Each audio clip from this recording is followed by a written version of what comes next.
Hello friends, कैसे हैं आप सब लोग। उम्मीद करते हैं आने वाले CUT PG एग्जाम्स के लिए आपकी प्रिपरेशन फुल स्विंग में चल रही होगी। हमारी हमेशा कोशिश होती है कि if we somehow we can contribute to your preparations and your success. आज हम बात करेंगे CUT PG 2024 के एग्जाम्स के लिए जियोलॉजी प्रीवियस ईयर 2023 के पेपर के सेक्शन ए को कंप्लीट पेपर डिस्कस होगा अलोंग विद द एक्सप्लेनेशंस। अगर आपको फिर भी कोई डाउट रह जाता है तो आप हमें कमेंट बॉक्स में नीचे लिख सकते हैं या फिर हमें मेल भी कर सकते हैं। तो शुरू करते हैं। कॉम्प्रिहेंशन दिया गया है और उसके बेसिस पे there will be 4 to 5 questions which will be asked. इसीलिए कॉम्प्रिहेंशन को अच्छे से पढ़ना बहुत जरूरी है क्योंकि क्वेश्चंस के आंसर इसी में छुपे होते हैं। चलिए देखते हैं।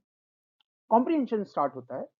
Amid consistent rise in the death of pedestrians and cyclist, Punjab has taken the lead among the states and union territories to implement the right to walk by making it mandatory for all road owning agencies, including the NHAI, to provide footpath and cycle tracks in all future expansion of the roads and construction of a new ones, reports Deepak Das.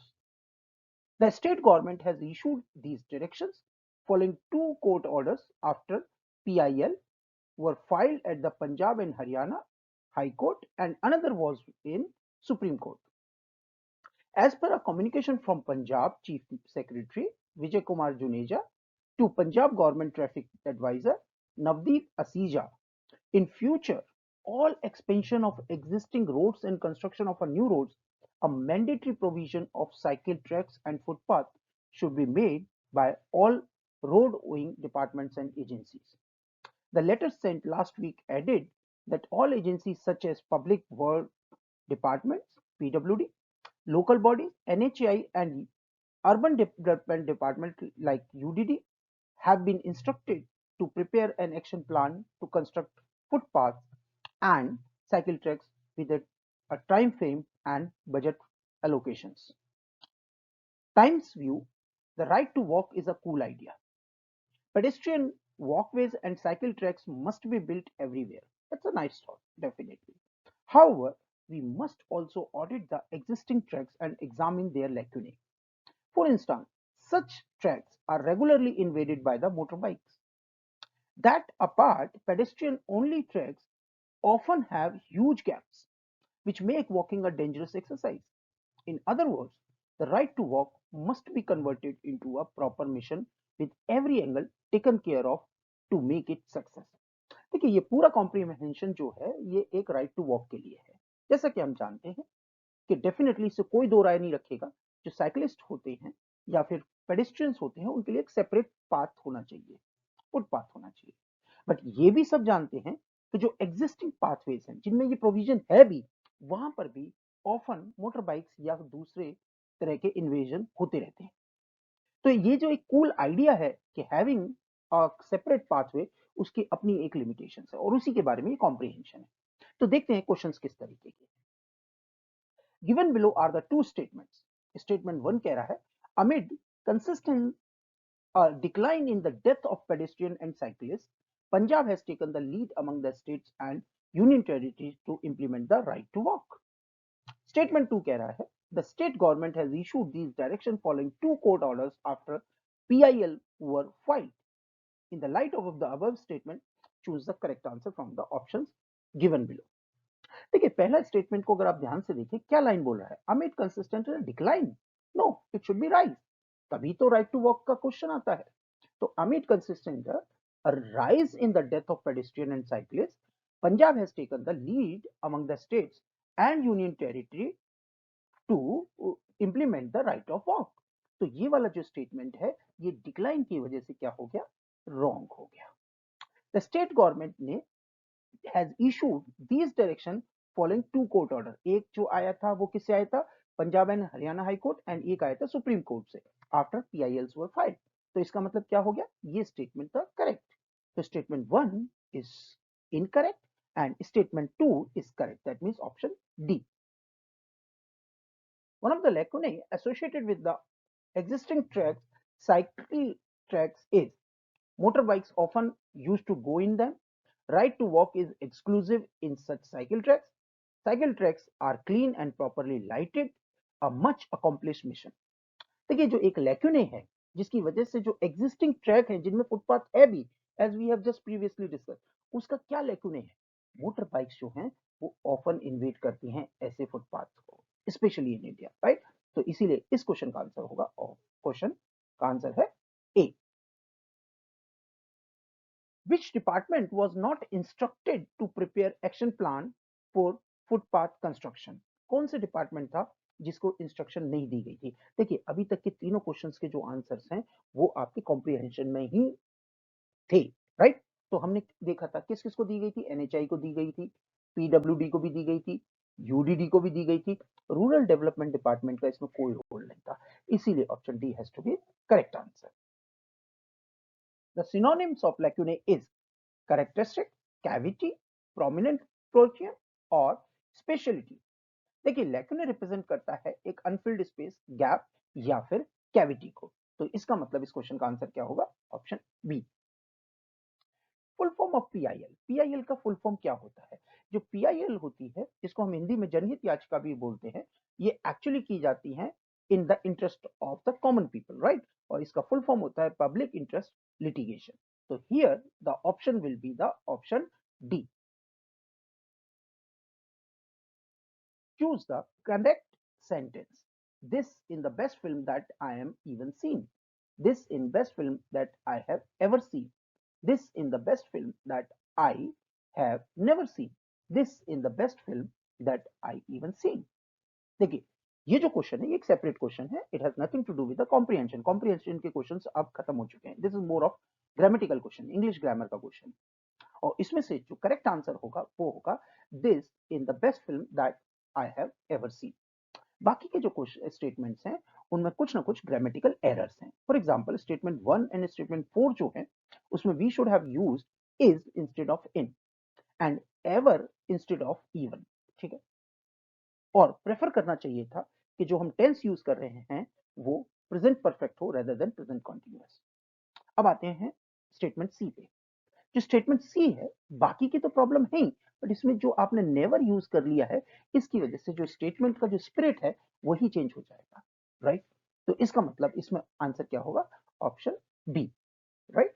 आगे के लिए अगर आपको बहुत detail में ज्यादा इसका answer का एक्सप्लेनेशन चाहिए तो हमने साथ में आपको दे दिया है, आप उसको भी पढ़ सकते हैं वीडियो को पॉज करके, राइट? तो इसका मतलब ऑप्शन क्या होगा? B. Identify the correct indirect narration for the following sentence. The poor examinee said, "Oh God, take pity on me." और इसके लिए जो ऑप्शंस दिए हैं वो क्या है? The poor examinee prayed God to take pity on him. The poor examinee invoking God implored him to take pity on him. The poor examinee exclaimed that God take pity on him. Or the poor examinee asked God to take pity on him. इसमें correct जो indirect narration होगा वो होगा the poor examinee prayed God to take pity on him, that is option A. इस के द्वारा अगर हम ये नरेशंस करते हैं indirect narrations with option A, तो this maintains the meaning of the original sentence. जबकि हमने ट्रांसफॉर्म भी कर दिया इसको इनडायरेक्ट नरेशन में, जहां पे वर्ब जो है सेड उसको हमने रिप्लेस किससे कर दिया? प्रेयर से। एंड प्रोनाउंस जो हैं are appropriately change to match the perspective of the statement, right? तो इसका मतलब option A has to be the correct answer.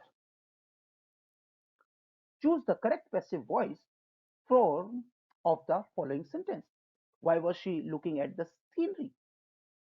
तो इसके लिए चार ऑप्शन दिए हैं। Why was the scenery looking at by her?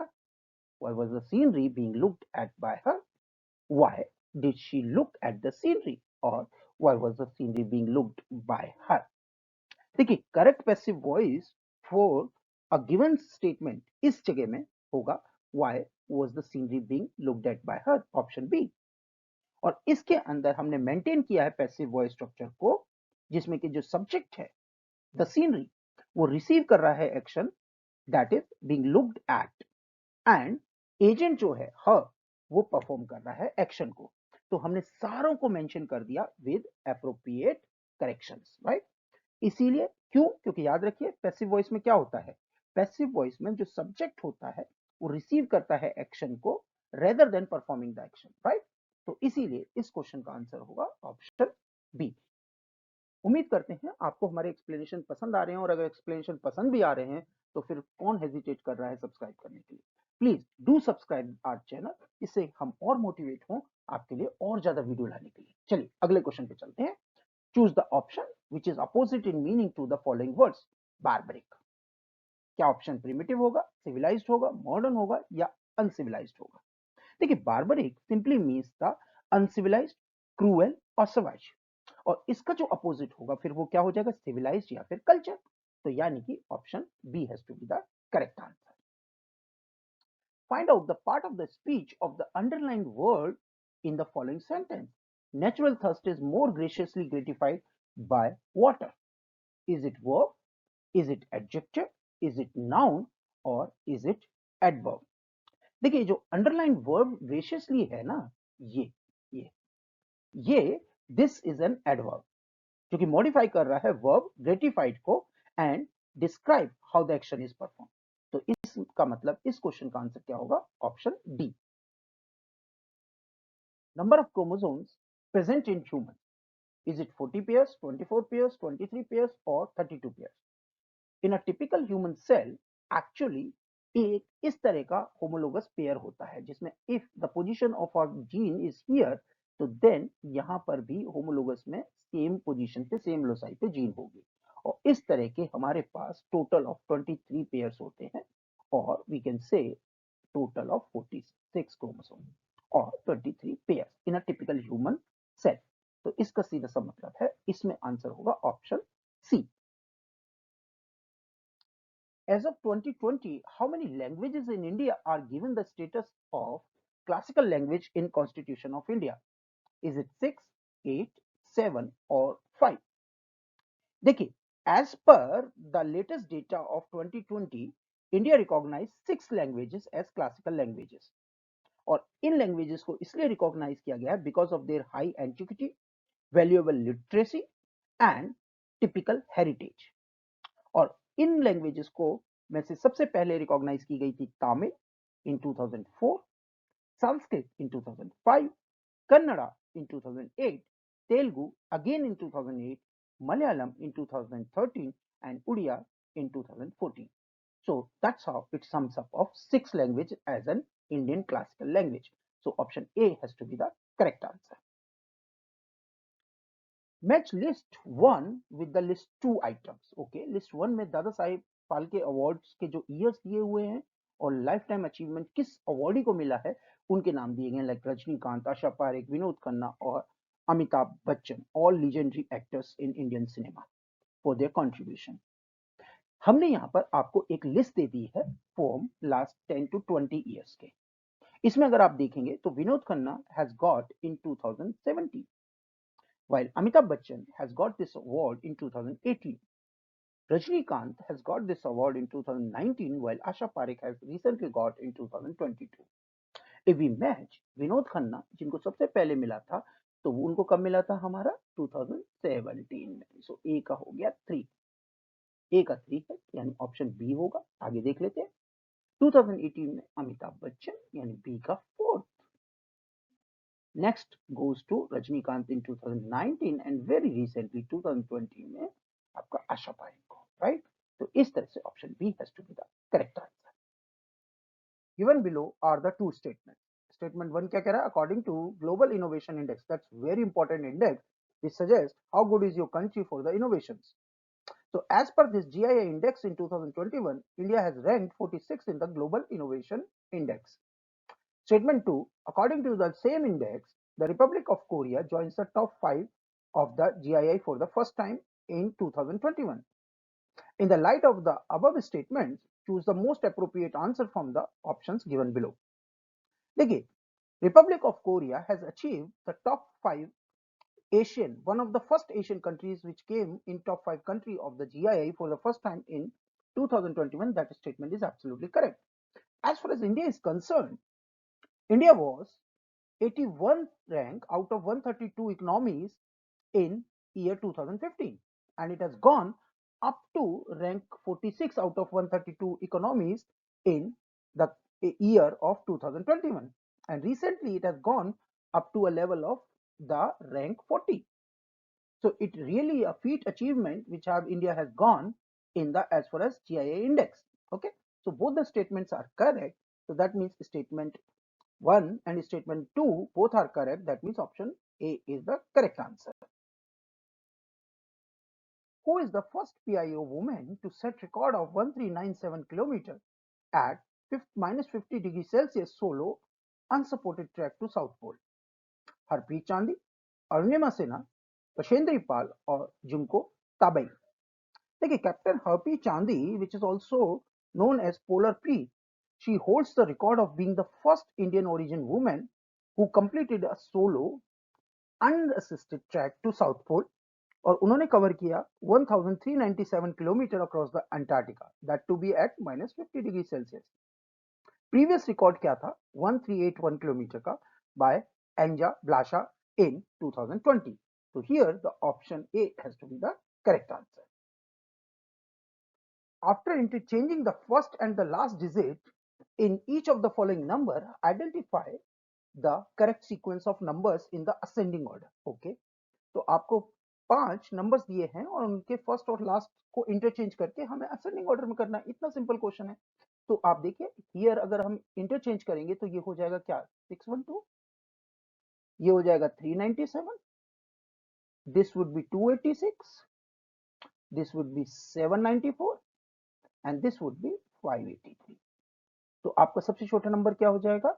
This would be your first number, this would be your second number, this would be your third number, this would be your fourth number, this would be highest would be your 794. तो क्या हो गया आपका C, then followed by आपका B, then followed by E, then followed by A and then followed by D.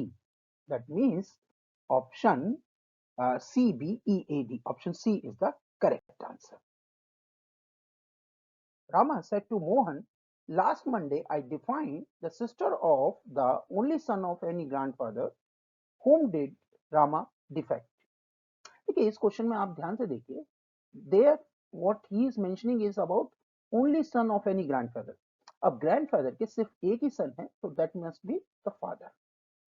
Uncle हो नहीं सकते क्योंकि एक ही सन है, राइट? और अब ही is talking about the sister of this person, that means father. तो फादर की सिस्टर कौन होंगे? आंट। तो that means the option B is the correct answer.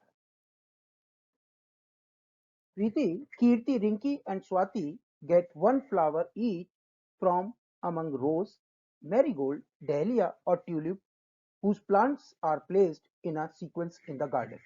4 flowers हैं और उनको हमने एक सीक्वेंस में रख दिया है। ओके, चलिए now what the question is saying, Rinki gets the dahlia flower. तो हमारे पास एक स्टेटमेंट हो गया कि जो डहलिया फ्लावर है वो हम देते हैं किसको?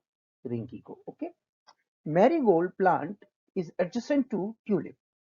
अगर इसको ही अगर हम आगे देखें तो हम एक क्वेश्चन देखते हैं कि dahlia is the only plant in between the marigold and rose.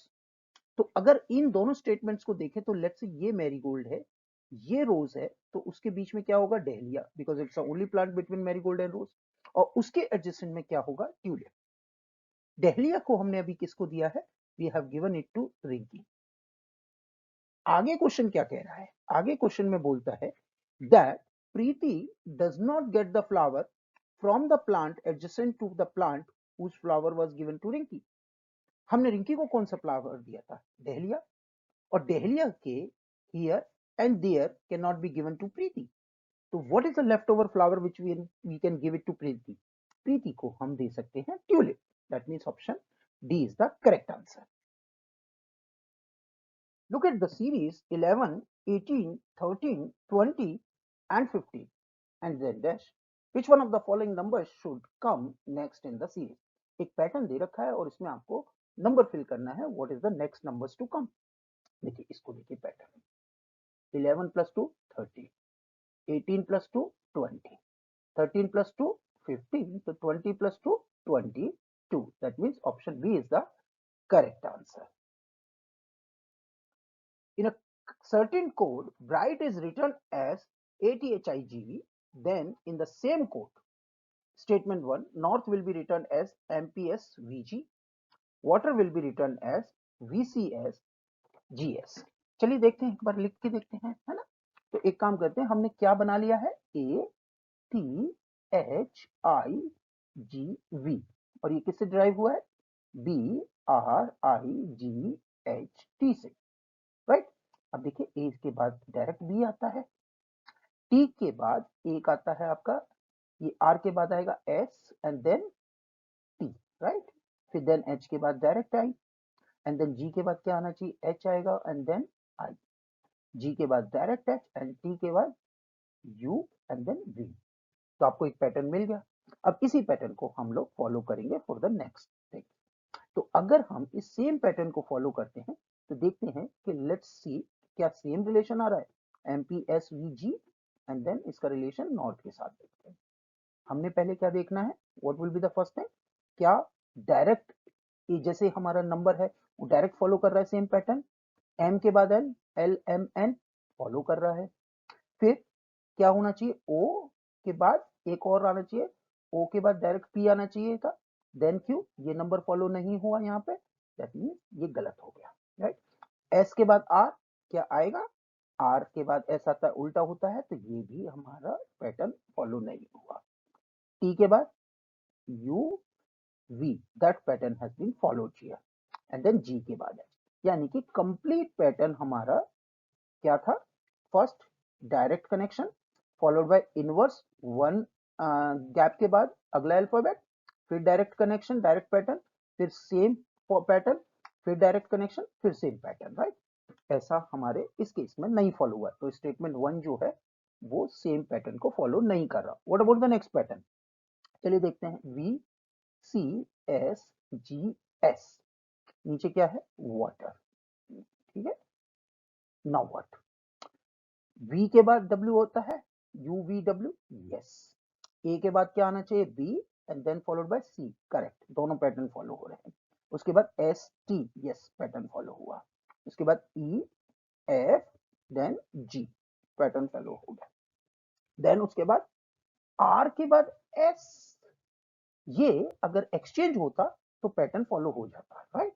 तो इसका मतलब इस केस में अगर हम लास्ट वाले को देखें तो एक पैटर्न फॉलो नहीं हो रहा है, अदरवाइज बाकी के सारे पैटर्न फॉलो हो रहे हैं।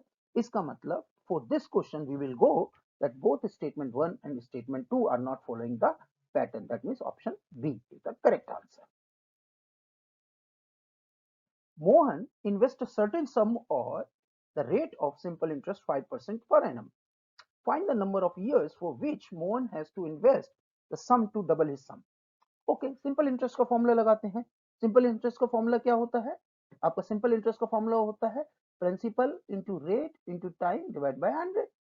एज पर द क्वेश्चन जो भी इन्वेस्टमेंट है वो चाह रहा है डबल हो जाए प्रिंसिपल से, तो इसमें अगर हम प्रिंसिपल की वैल्यू रखेंगे एंड सॉल्व करेंगे टाइम के लिए, तो time will come around 20 years, right.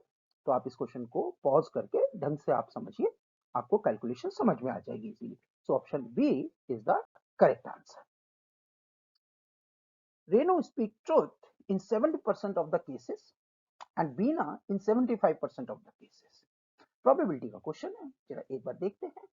अगर हम मानते हैं कि जो इवेंट है वो हमारा ए है, लेट अस से, तो जो आपका फर्स्ट केस है रेनू का, उसमें वो क्या कह रहा है कि 70% she speaks correct, that means truth, तो 0.7 आ गया 70% का, एंड फॉल्स कितना हो गया, 0.3। सेम वे में बीना का अगर हम कैलकुलेट करें तो ए की वैल्यू कितनी आ जाएगी, 0.75, एंड जो फॉल्स है उसका फॉल्स उसका आ जाएगा 0.25। अब now when they are likely to contradict each other by saying the same fact, तो अगर हम उसको सॉल्व करेंगे that means 0.7 into 0.25 plus 0.3 equal to, same way में अगर हम इसे सॉल्व करेंगे तो हमारी वैल्यू आएगी 0.40, that means 40% is the probability that Renu and Beena contradict each other in stating the same fact. Option आपका B is the correct answer. Again pause करिए और क्वेश्चन को ढंग से देखिए। Sonu and Monu start together from point A to reach to the point B, ठीक है, ये आपका पॉइंट ए था, यहाँ से सोनू स्टार्ट करते हैं और बी तक पहुंचते हैं और मोनू भी वहीं से स्टार्ट करता है and he reaches the same point. Speed दोनों की अलग अलग है। Monu has a speed of 3 kilometre per hour while Sonu has a little bit higher of 5 kilometer per hour. अब Sonu reaches the B point 1 hour before the Monu, then the distance between A and B would be. चलिए इस question को हमने solve कर रखा है, आप देखिए. Let's say again point A and B is there and Sonu की स्पीड कितना था 5 किलोमीटर पर आवर, जबकि मोनू की स्पीड कितनी है 3 किलोमीटर पर आवर. अब सिंस सोनू पहले पहुंच रहा है और अगर हम मोनू के लिए बोले Monu is taking T time, तो Sonu reaches in t-1 hours, right. अब आप इसको डिस्टेंस का जो फॉर्मूला होता है distance equal to speed into time, दोनों के लिए सॉल्व करिए.